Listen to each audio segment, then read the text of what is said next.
السلام عليكم ورحمة الله وبركاته. لبا سدح قضب ميلها سبان ربي مانتين يعني كلا هالله إن شاء الله وإذن الدول مرة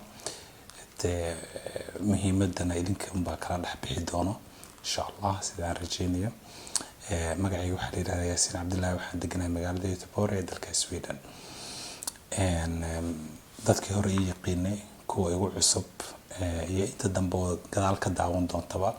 dhamaantiin waa idin salaamaya. ilaahay waxaan ka baryayaa maaragtay in waalidiinteen iyo waalidiintoodba uu ilaahay naxariistii janno siiyo xataa hadday dhinteen iyo hadday nool yihiin labadaba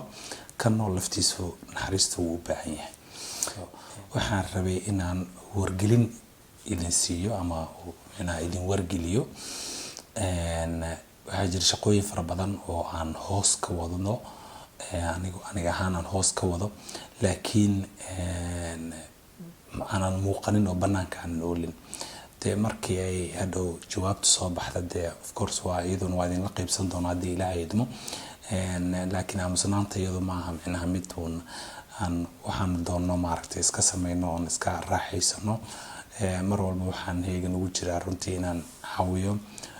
waalidiinta qaas ahaan hooyooyinka iyo caruurta qoyska sidiis intiisaba xitaa rag baa ku jira waxaa jirta hooyo Soomaaliyeed oo wadanka timid kol hore sharcigana loo diiday runtii halkan ku dhibaataysan walwal iyo murugo iyo fikir intaba ay ku haysato hooyadaasi waxay ka soo tagtay caruur yar yar wadankan markay imanaysay caruurtaas baa wadankii u joogay marka iyaduna ilmihii hooyadeed bay kaga soo tagtay hooyadeedna way geeriyootay adigu dhamaadkii sanadkii hore so intaa wixii ka dambeeyay waxaan iyada isku dayeysay in ay magaratay talaabooyin maaragtay qaado hadba talaabadii hadba midda markaas ugu habboon iminka hooyadaasi waxay ku xiran tahay meelahan dadka lagu hayo oo migration ku leeyahay forward baa la dhahaa qofka raba inuu exactly si ogaado oo Stockholm ku yaala marka waxaan ka wada shaqeynayaa aniga iyo safaaradda Soomaalida ee Jarmal ku taala de waa safaaradda kaliya ee inoogu dhow masaafo ahaan marka la fiiriyo waa mid inoogu dhow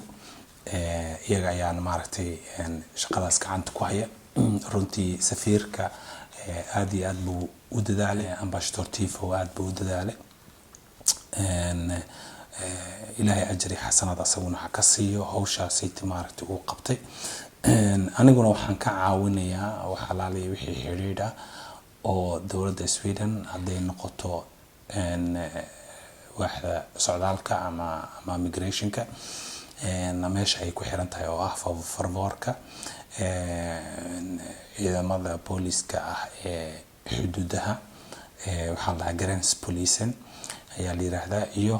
wasaaradda arrimaha dibadda inta xiriirkooda insha Allah wayn hayna waana ka shaqeynaynaa waana ku jirnaa sidii aan hooyadaas caruurteeda ka dayacan yihiin dalkii hooyo ay meeshiinu yani wadankii dib isaga noqoto sida aad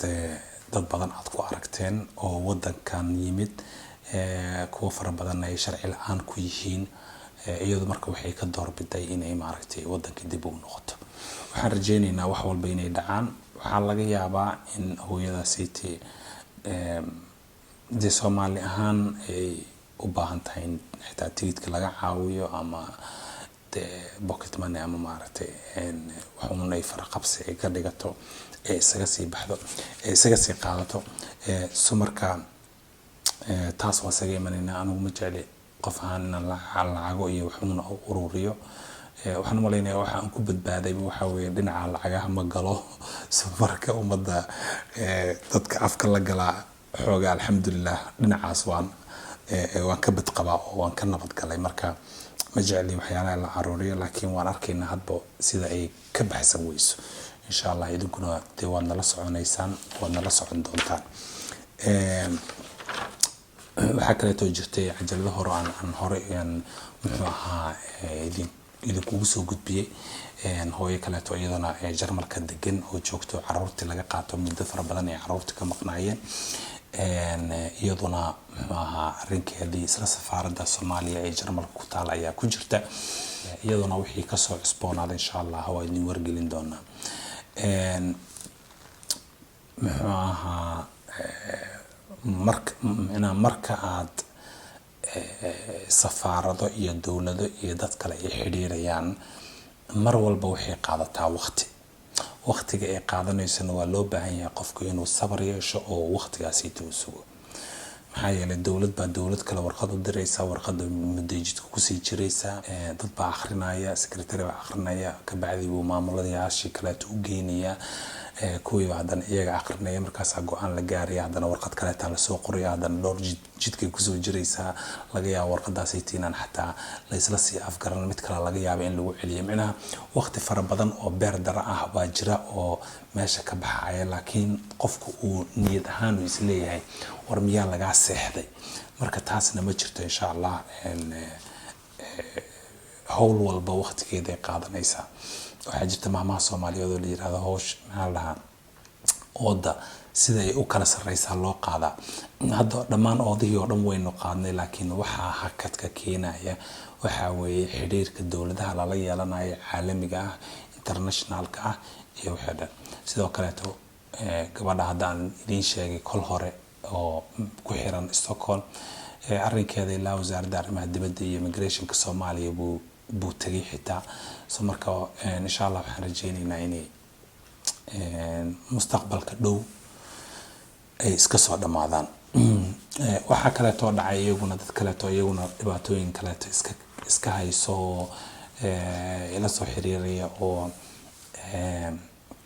yani arrimahooda aanan hadda idin la wadaagi karin anigoona dee qofkii amar ka haysanin ama aanan maaragtay arrinkii yani idin la falanqeyn karin waxaa jira talo guud oo aan rabo dadka inaan siiyo waxaan rajaynayaa macnaha iyo nuxurka hadalka aan leeyahay nuxurkiisa inaad idinkuna kala baxdaan talada guud oo aan siinaya waxay tahay lacala haddii wax ay dhibaato uun ay kula soo gudboonaato ama xitaa wax fiican oo maaragtay ama wax uun lagu sheego ama dhibaato ku timaado dhibaatadaasi marka ay ku timaado degdeg hore waxba ha ka sameeynin cudbileyso istaag horta marka hore cudbileyso shaydaanka iska naar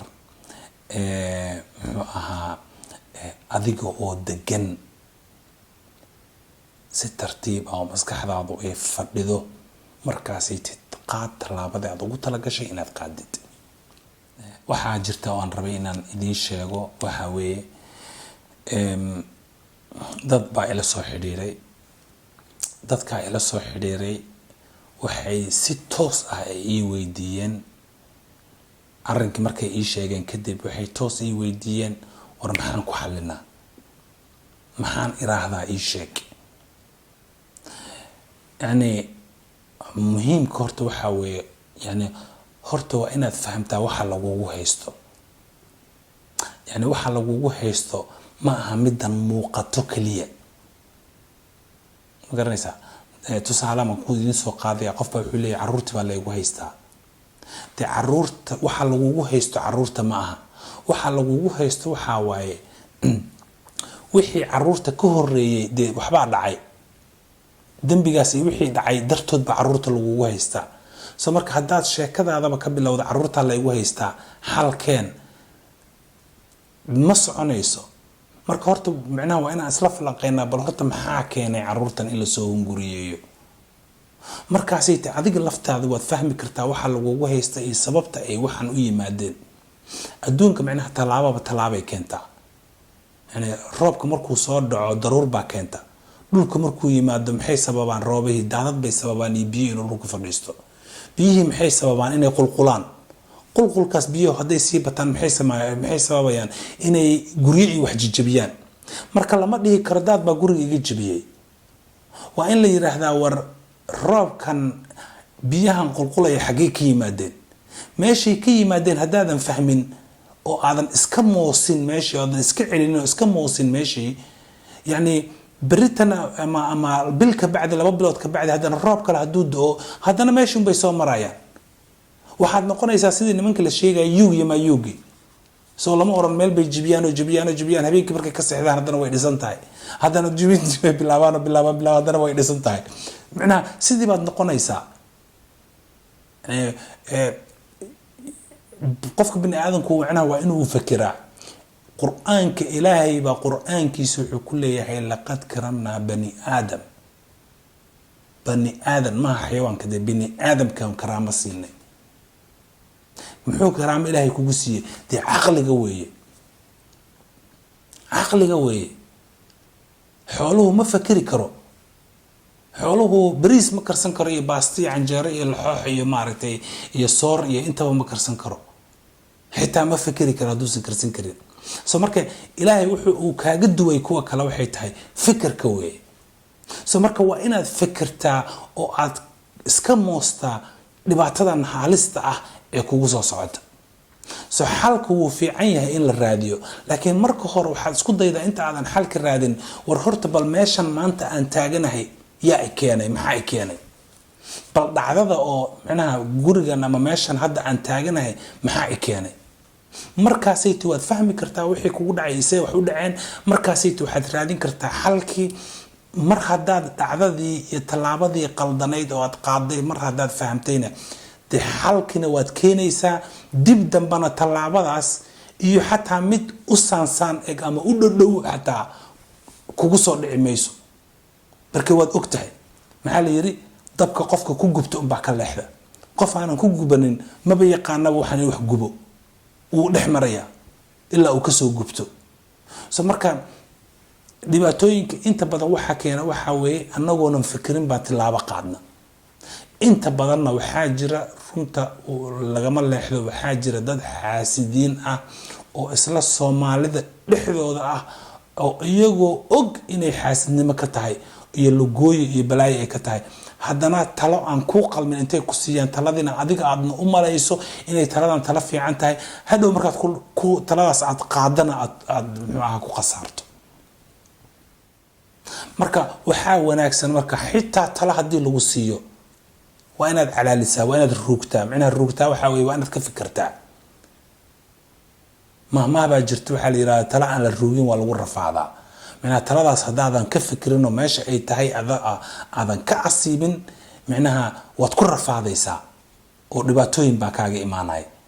soo marka iska eega because yani mar walba waxaan arkayaa dhibaato aan bil ama 2 bilood ka hor aan xaliyay waa isla dhibaatadii baa ii imaanaysa oo isla hooyo kaleeto oo iyadan dhiban baa ii imaanaysa marka maxaanu ka baranay marka waxaa jira dad haddana ila jooga laga yaabo xataa inay like taas intay ii saaraan laakiin muxuu xataa comment ii qoray dhaw ma sha Allah way fiican tahay iyada lafteeda laakiin taas waxaan ka sii jeclaan lahaa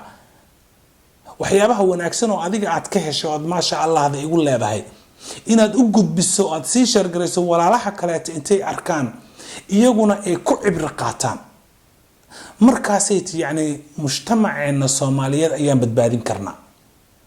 laakiin hadaad ma sha Allah ii soo qortid aniga oo aad meeshan uga dhaqaaqdo de qofkii dariskaaga ahaana adiga saaxiibada kula ah ma arkayaan dadkaasay iyagoo runta u baahan